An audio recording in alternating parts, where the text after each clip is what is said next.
Começa agora mais um programa Crescendo em Cristo, série de estudos bíblicos produzida por pastores colaboradores da Rádio CPT.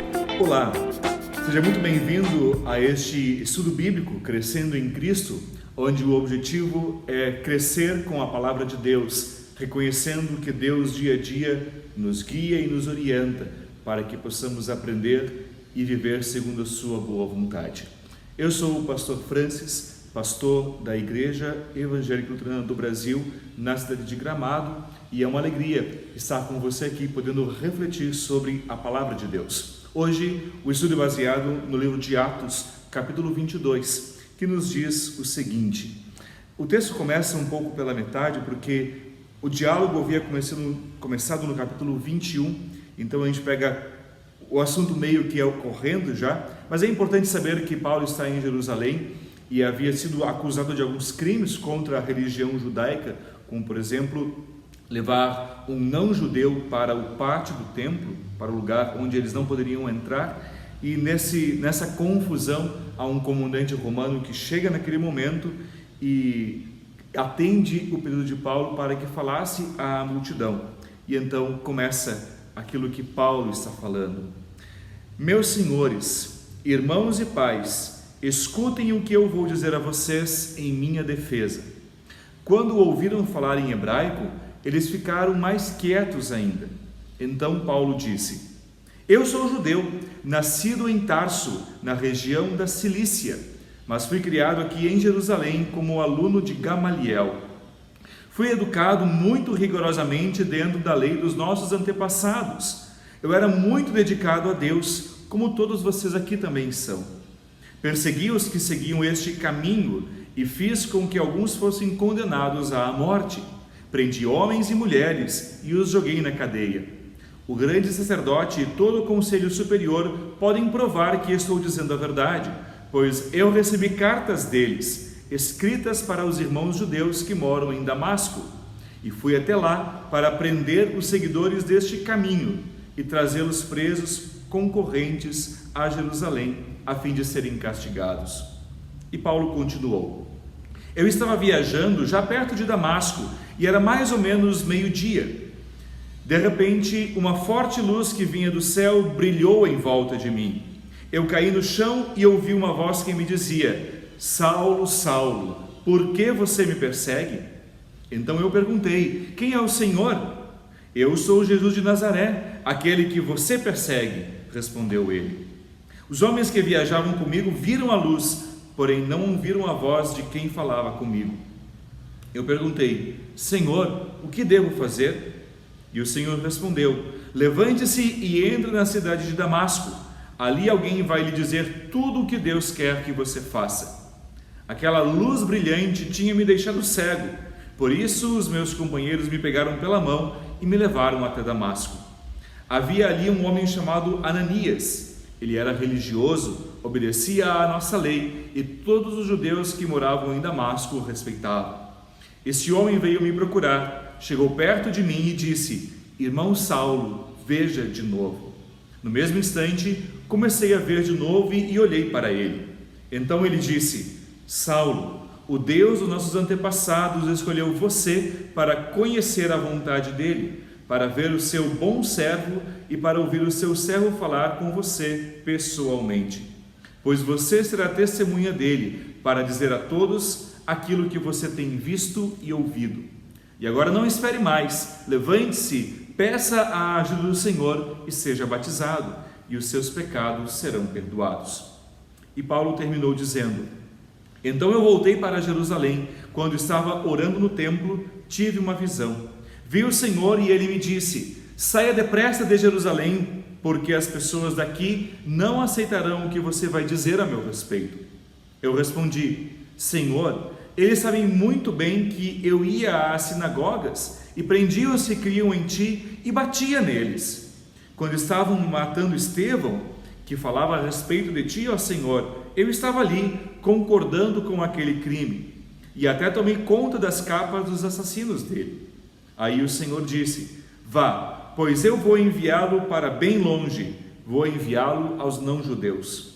A multidão ficou ouvindo Paulo até que ele disse isso, Mas aí eles começaram a gritar com toda a força: matem esse homem, ele não merece viver. Eles gritavam, sacudiam as capas no ar e jogavam poeira para cima. Então o comandante mandou que os seus soldados levassem Paulo para dentro da fortaleza. Mandou também que o chicoteassem, para que ele contasse por que a multidão estava gritando contra ele. Porém, quando o estavam amarrando para chicoteá-lo, Paulo perguntou ao oficial romano que estava perto dele: será que vocês têm o direito de chicotear um cidadão romano, especialmente um que não foi condenado por nenhum crime? Quando o oficial ouviu isso, foi falar com o comandante e disse: o que é que o senhor vai fazer? Aquele homem é cidadão romano. Então o comandante foi falar com Paulo e perguntou: me diga uma coisa, você é mesmo cidadão romano? Sou, respondeu Paulo. Aí o comandante disse: eu também sou, e isso me custou muito dinheiro. Paulo respondeu: pois eu sou cidadão romano de nascimento. Imediatamente os homens que iam chicoteá-lo recuaram, e o próprio comandante ficou com medo ao saber que Paulo era cidadão romano e ele tinha mandado amarrá-lo. O comandante queria saber com certeza porque os judeus estavam acusando Paulo. Então, no dia seguinte, mandou que tirassem as correntes que o prendiam e ordenou que os chefes dos sacerdotes e todo o conselho superior se reunissem. Depois, mandou que trouxessem Paulo e o colocassem em frente deles. O texto segue no 23, mas esse é um tema para o estudo de amanhã. Mas hoje há algumas questões bastante importantes aqui colocadas, especialmente sobre a biografia de Paulo. Bem, sabemos que ele foi aluno de Gamaliel, algo que ele lembra algumas outras vezes, que ele era nascido em Tarso. Ao mesmo tempo, ele era nascido judeu e também nascido cidadão romano, algo que traz um grande espanto ao comandante aqui citado e também lhe abre portas muitas vezes. Às vezes, nós não conseguimos compreender muito bem tudo o que se passa na vida de Paulo, mas uma coisa é certa: Deus o levantou com um testemunho que Paulo mesmo dá aqui no texto bíblico, registrado em Atos, de que ele é enviado aos não-judeus. E isso traz uma característica bastante importante. Paulo mesmo diz que às vezes isso era importante para que ele causasse ciúme nos seus compatriotas. Ele fala isso na carta aos Romanos, nos lembrando que, bom, se os judeus não querem ouvir falar da graça de Deus porque foi direcionada a eles, então quem sabe eles vão ouvir por sentirem ciúmes dos não-judeus. Enfim, a sua biografia está intimamente ligada à sua teologia, isto é, ao seu ensino, que novamente nos faz refletir sobre algo bastante importante, como a importância de falar daquilo que nós vivemos.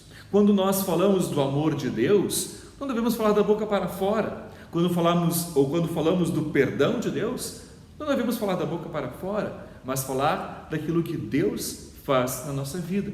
Aqui há um grande testemunho de Paulo, e essa é a grande importância deste capítulo do livro de Atos, porque Paulo está testemunhando como e de que maneira ele chegou à fé cristã. Ele mesmo reconhece em outros lugares que ele não merecia, ele mesmo se coloca como o pior dos pecadores, porque ele perseguiu a igreja de Cristo, prendeu muitos cristãos, matou outros, não com suas próprias mãos, mas conduziu-os para tanto, e até mesmo esteve presente durante a morte do primeiro cristão, chamado Estevão, registrado também no livro de Atos. E tudo isso lhe faz perceber a sua indignidade de ser chamado cristão ou filho de Deus. Vocês podem ver que aqui Paulo mesmo usa a expressão dos seguidores do caminho, que é uma das primeiras designações que se dizem ou que se referem àqueles que seguiam a Cristo, porque afinal de contas eram aqueles que seguiam aquele que é o caminho, a verdade e a vida, como registrado no Evangelho de João, quer dizer, aqueles que caminhavam e que seguiam a Cristo.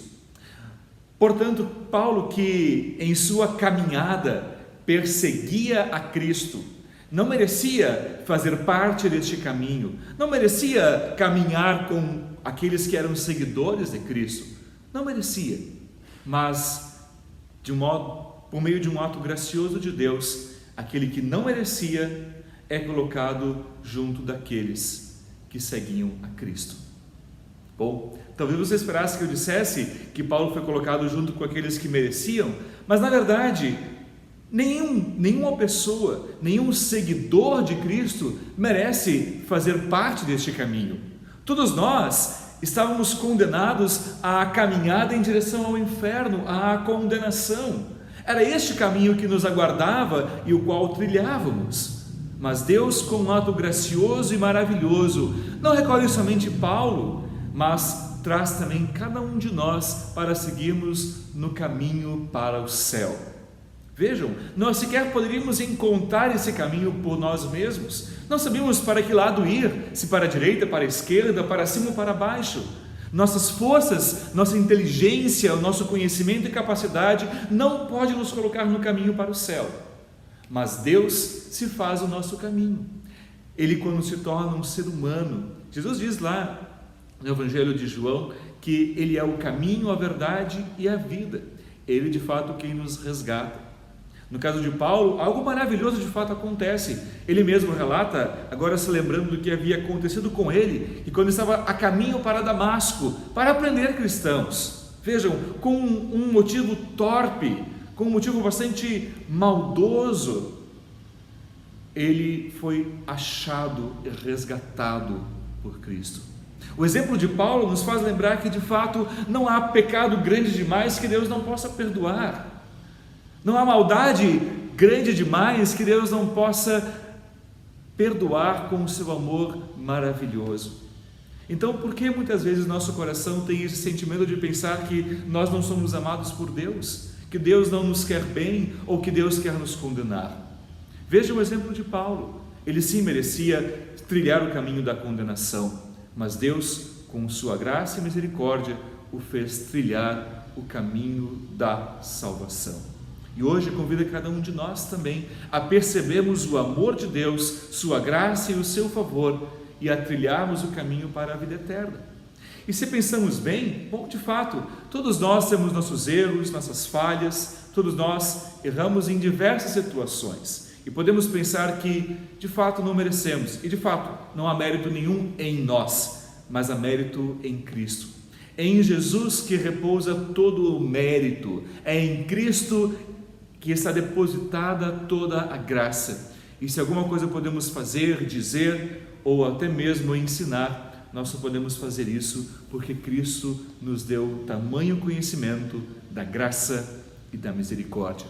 E agora, à semelhança de Paulo, que olhou para a sua vida e em meio ao tumulto que enfrentava pela oposição dos judeus e pessoas que não gostavam daquilo que ele pregava, Deus nos convida também a olhar para o nosso viver e podemos pensar tantas coisas, tantas oposições que as pessoas podem colocar diante de nós. Talvez pessoas podem não gostar de nós por sermos cristãos, talvez algumas pessoas podem não gostar de que falamos do amor sincero de Deus. Não sei, há muitos motivos para as pessoas rejeitarem o amor de Deus. Ainda assim, Deus nos chama a vivê-lo com sinceridade. Não importa a qual pessoa se direciona, não importa em qual situação, o que importa é que as pessoas consigam perceber na nossa vida o amor de Deus que se reflete naquilo que fazemos, naquilo que falamos. Certamente, Deus continua presente em nosso viver. Assim como Ele alcançou Paulo, Ele alcança cada um de nós. Pode ser que não houve uma luz vinda do céu, ou uma voz falando diretamente como aconteceu com Paulo, mas certamente a voz de Deus é ouvida quando ouvimos a sua palavra e podemos assim reconhecer Deus falando conosco.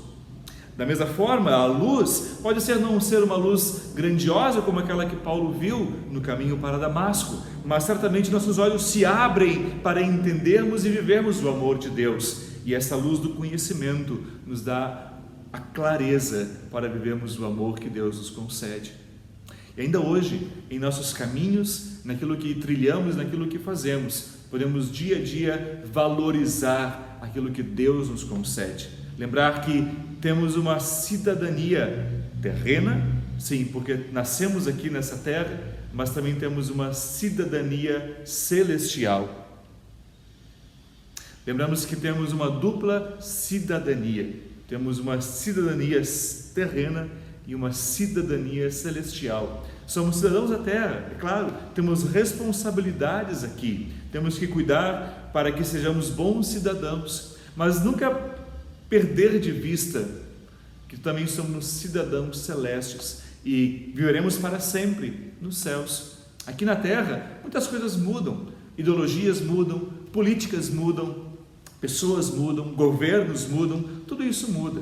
E temos que ter a consciência disso para não pensar e não nos iludirmos pensando que algum sistema político ou alguma forma de governo pode ser perfeita. Não, não é. Assim como Paulo aprendeu a usar a sua cidadania romana para pregar a Cristo e falar do amor de Deus, podemos aprender também a viver em nossa cidadania como cidadãos de nosso país, como habitantes de nossa cidade, para falar do amor de Deus, para que possamos lembrar que somos cidadãos terrenos para falar da cidadania celeste. Aqui estamos na terra para falar e apontar para os céus, porque Deus nos colocou como seus mensageiros, como seus embaixadores, para que falemos do amor de Cristo a tantas pessoas que dele precisam. Que Deus possa abençoar a sua vida, lhe guardar e cuidar, porque Deus é o seu Salvador e certamente é Ele quem te conduz e continuará conduzindo pelo caminho para a vida eterna. Que Deus te abençoe, te guarde e preserve agora e sempre. Nós falamos com Deus em oração. Em nome do Pai, e do Filho, e do Espírito Santo. Amém. Ó Santo e Eterno Deus, que por graça e misericórdia nos dás a luz do Teu Santo Evangelho, o qual nos coloca no caminho para a vida eterna.